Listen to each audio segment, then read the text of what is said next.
ಏನು ಅವರು ಮಿಸ್ಸಿಂಗ್ ಇದ್ದಾರೆ ಅಂತ ಸಾಕಷ್ಟು ಪತ್ರಿಕೆಯಲ್ಲಿ ಮಾಧ್ಯಮದಲ್ಲಿ ಬಂದಾಗ ಅದನ್ನು ಪರಿಶೀಲನೆ ಮಾಡಿದಾಗ ಅವರು ಒಂದು ಲಿಖಿತ ಮೂಲಕ ಅರ್ಜಿಯನ್ನು ಬರೆದುಕೊಟ್ಟಿದ್ದಾರೆ. ನಾನು ತುರ್ತಾಗಿ ಮನೆಗೆ ಹೋಗಬೇಕು ಅಂತ ಅವರ ತಂದೆಯವರ ಅನಾರೋಗ್ಯದಿಂದ.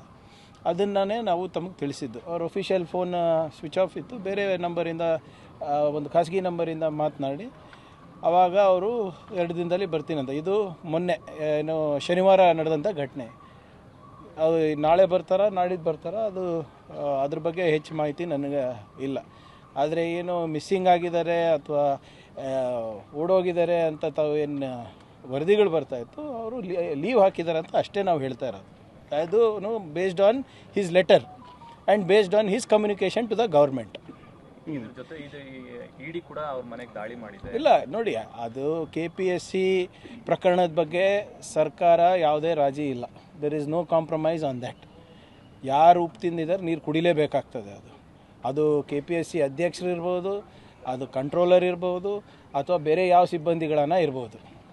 ಯಾಕಂದರೆ ಯುವಕರ ಭವಿಷ್ಯ ಜೊತೆ ಚೆಲ್ಲಾಟ ಮಾಡುವ ಅಧಿಕಾರ ಯಾರಿಗೂ ಸರ್ಕಾರ ಕೊಟ್ಟಿಲ್ಲ, ಕಾನೂನು ಸಂವಿಧಾನ ಕೊಟ್ಟಿಲ್ಲ.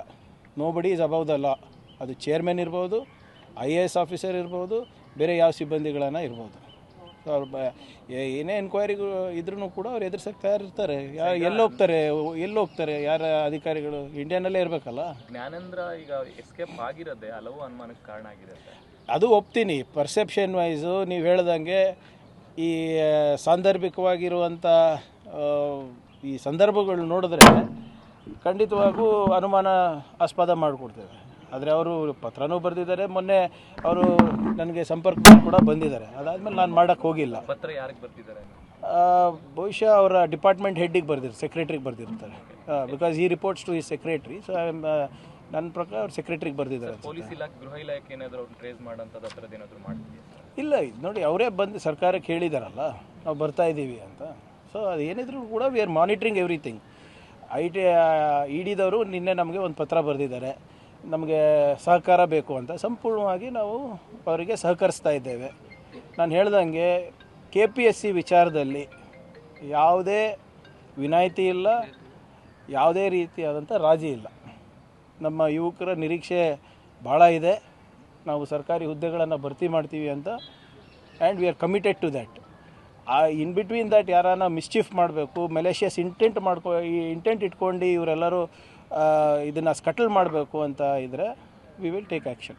ಸರ್, ಇವತ್ತು ಬಿಜೆಪಿಯವರು ಪ್ರತಿಭಟನೆ ಮಾಡ್ತಾ ಇದ್ದಾರೆ. ಅಗೇನ್ ನಾಗೇಂದ್ರ ವಿಚಾರ ಇಟ್ಕೊಂಡು ಫ್ರೀಡಮ್ ನೋಡಿ ಇವರೇ ಈ ನನಗೆ ಮಾಧ್ಯಮ ಸ್ನೇಹಿತರು ತಾವು ಸಲಹೆ ನೀಡಿ, ಇಲ್ಲ ಸಲಹೆ ನೀಡಿ, ನೀವು ಇನ್ನೇನು ಮಾಡಬೇಕು ನಾವು ಹೇಳಿ.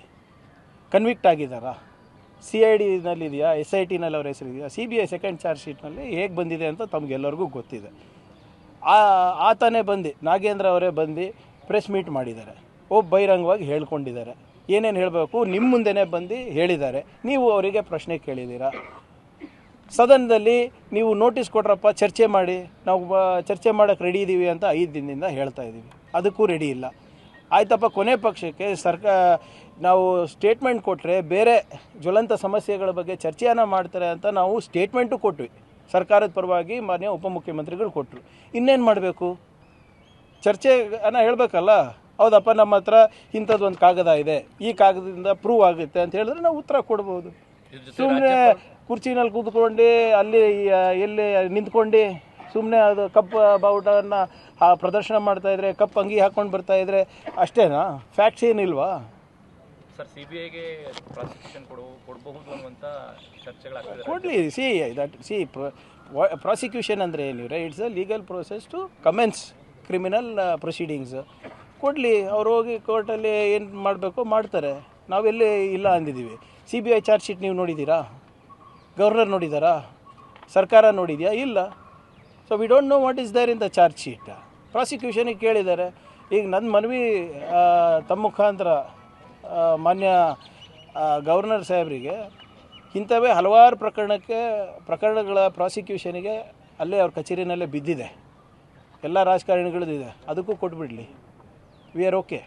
ಅವರೇ ಇಂಡಿವಿಜುವಲಿ ಹೋಗಿ ಕೋರ್ಟಲ್ಲಿ ಫೈಟ್ ಮಾಡ್ಕೋತಾರೆ, ಮಾಡ್ಕೊಳ್ಳಿ. ಸರ್ ಕೊನೆ ಪ್ರಶ್ನೆ, SIR ಇವತ್ತಿಂದ ಕರಡು ರಿಲೀಸ್ ಮಾಡ್ತಿದ್ದಾರೆ. ಒಂದು ಕೋಟಿ ಹತ್ತಿರ ಮತಗಳು ಡಿಲೀಟ್ ಆಗಿದ್ದಾವೆ. ಸೊ ಇದಕ್ಕೆ ಸಂಬಂಧಪಟ್ಟಂಗೆ ಸರ್ಕಾರ ಏನಾದರೂ ಮುಂದಿನ ಪ್ರಕ್ರಿಯೆಗಳು ಅಥವಾ ಏನಾದರೂ ನೋಡೋಣ. ಇವರೇ ನಾವಂತೂ ಹಲವಾರು ಬಾರಿ ಮನವಿ ಮಾಡ್ಕೊಂಡಿದ್ದೀವಿ, ಪತ್ರ ಬರೆದಿದ್ದೀವಿ, ಯಾವುದಕ್ಕೂ ಉತ್ತರ ಸಿಗ್ತಾ ಇಲ್ಲ. This is not the way to run the world's biggest democracy.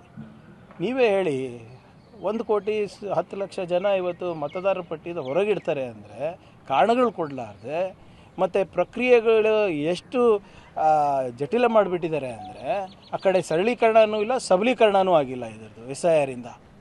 Nobody knows what is happening. ಇದರಿಂದ ಸಾಕಷ್ಟು ಜನರಿಗೆ ಅನಾನುಕೂಲ ಆಗ್ತಾಯಿದೆ. ಎಸ್ಪೆಷಲಿ ಯಾರು ವಲಸೆ ಹೋಗಿರ್ತಾರೆ ಉದ್ಯೋಗಕ್ಕೋಸ್ಕರ, ನಮ್ಮ ಯಾರು ತಿಳುವಳಿಕೆ ಹೆಚ್ಚಿರೋದಿಲ್ಲ, ಯಾರಿಗೆ ಈ ಪ್ರೊಸೀಜರ್ ಬಗ್ಗೆ ಹೆಚ್ಚು ಗೊತ್ತಾಗಿರೋದಿಲ್ಲ, they will all be left out. ಏನಾದರೂ ಕ್ರಮ ಈ ಪ್ರಯತ್ನ ಮಾಡ್ತಾ ಇದ್ದೀವಲ್ಲ ನಾವು ನಾವು ಜಾಹೀರಾತುಗಳನ್ನು ಕೊಡ್ತಾ ಇದ್ದೀವಿ. ನಾವು DCಗಳ ಜೊತೆ 3 ಸರಿ ಮೀಟಿಂಗ್ ಮಾನ್ಯ ಮುಖ್ಯಮಂತ್ರಿಗಳು ಮಾಡಿದ್ದಾರೆ, ತಹಸೀಲ್ದಾರ್ಗಳ ಹತ್ರ ಮಾಡಿದ್ದಾರೆ. ನಾವು ಎಲ್ಲ ಜಿಲ್ಲಾ ಉಸ್ತುವಾರಿ ಸಚಿವರು ನಿಕಟ ಸಂಪರ್ಕದಲ್ಲಿದ್ದೀವಿ ಎಲ್ಲ ತಹಸೀಲ್ದಾರ್ಗಳ ಜೊತೆ, ರಿಟರ್ನಿಂಗ್ ಆಫೀಸರ್ಸ್ ಜೊತೆ. ಆದರೂ ಕೂಡ ಎಲೆಕ್ಷನ್ ಕಮಿಷನ್ದವರು ಒಂದು ಸರ್ವಾಧಿಕಾರಿ ಧೋರಣೆಯನ್ನು ಮಾಡ್ತಾ ಇದ್ದಾರೆ. ಬೇರೆ SIR ಬೇರೆ ರಾಜ್ಯದಲ್ಲಿ ಹೋಲಿಸ್ಕೊಂಡ್ರೆ ನಮ್ಮದೇ ಹೈಯೆಸ್ಟ್ ಆಗೋ ಹತ್ತತ್ರಕ್ಕೆ ಹೋಗ್ತಾ ಇದೆ ಸರ್. ಟಾರ್ಗೆಟು ನಾವೇ ಅಲ್ಲ. ವೆಸ್ಟ್ ಬೆಂಗಾಲ್ನಲ್ಲಿ ಹೆಂಗೆ ಮಾಡಿದ್ರು ಹಂಗೆ ಮಾಡ್ತಾ ಇದ್ದಾರೆ. ಮಹಾರಾಷ್ಟ್ರದಲ್ಲಿ ಇದು ಇಶ್ಯೂ ಇದೆಯಾ? ಗುಜರಾತ್ನಲ್ಲಿ ಇಶ್ಯೂ ಇದೆಯಾ? ಇದು ಎಲ್ಲಿ ವಿರೋಧ ಪಕ್ಷಗಳಿವೆ ಅದು ಹೆಚ್ಚು ಟಾರ್ಗೆಟ್ ಮಾಡ್ತಾ ಇದ್ದಾರೆ. ಇದು ಬೇರೆ ನಿಮ್ಮ ಚೀಫ್ ಎಲೆಕ್ಷನ್ ಕಮಿಷನಿಗೆ ಇವಾಗ ಜುಡಿಷಿಯಲ್ ಇಮ್ಯುನಿಟಿ ಬೇರೆ ಇದೆ. ಅವರಂತೂ ದೇವರಾಗ್ಬಿಟ್ಟಿದ್ದಾರೆ. ಈಗ ಏನು ಮಾಡಿದ್ದೆಲ್ಲ ನಾವು ಒಪ್ಕೊಳ್ಳೇಬೇಕು. See, the SIR process is more exclusive than inclusive. It is meant, the design is such that citizens are left out of the process of democracy. It is very evident. And all our questions to the election commissions are left unanswered. Our questions to the state election commission have been unanswered. Still there is no definition for logical discrepancy. Still there is no definition of the entire process. So this SIR is nothing but an appeasement practice followed by the CEC for his political masters. Sir, if compare other states, the Karnataka is highest. Quite naturally, all the states that are not BJP ruled states, they will play their game.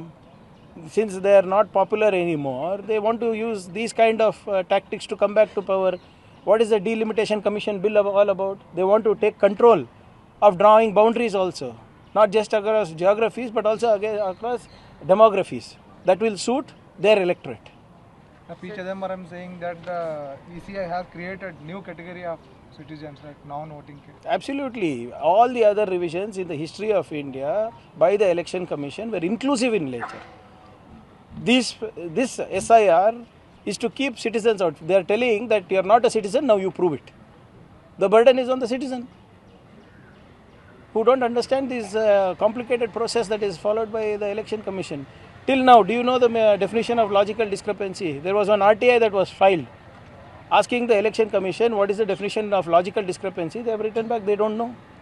But uske तहत ही पूरा SIR चल रहा है. Sir, on ED raid, sir, Gyanendra Kumar's residence, he was raiding related to the Gabbi. See, the ED had written to the Department of Home seeking our cooperation, and we are cooperating in every possible way. There is no compromise with respect to the Karnataka Public Service Commission scam. Already the chairman is in the dock. We have given aid and advice to the governor to ensure that the chairman...